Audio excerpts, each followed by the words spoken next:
निवडणूक आयोगाचं काम हे अंतिम टप्प्यात आलेलं आहे। SIसाठी लोक घराघरात फिरत आहेत। मी आपल्या सगळ्याला विनंती करतो, मतदार भगिनी आणि बंधूंना 2 तारखेला आपल्या याद्या आपल्या बूथवर, आपल्या शाळेमध्ये तुम्ही जिथं मतदान करता तिथं प्राप्त झालेल्या आहेत, त्या याद्या तपासून घ्या।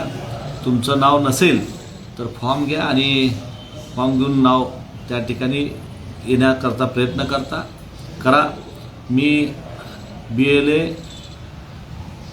जे काँग्रेस पक्षाकडे नेमल्या त्यांना देखील विनंती करतो की अंतिम टप्प्यात आलेले आहेत। जवळजवळ काही याद्या 65% आहेत, काही याद्या 70% आहेत मतदार याद्या।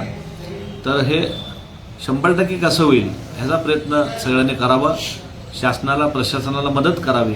घराघरात जाऊन ज्या लोकांनी फॉर्म दिलेला आहे पण रिटर्न दिलं नाही, ज्या लोकांचा फॉर्म भरायचा आहे, अशाच लोकांचं फॉर्म भरून घ्या आणि मतदार यादीमध्ये येण्याकरता प्रयत्न करा। हे लोकशाही टिकली पाहिजे म्हणून मतदार आहे हे फार श्रेष्ठ आपलं खरं भारतामध्ये संविधानामध्ये मतदानाला फार महत्त्व आहे।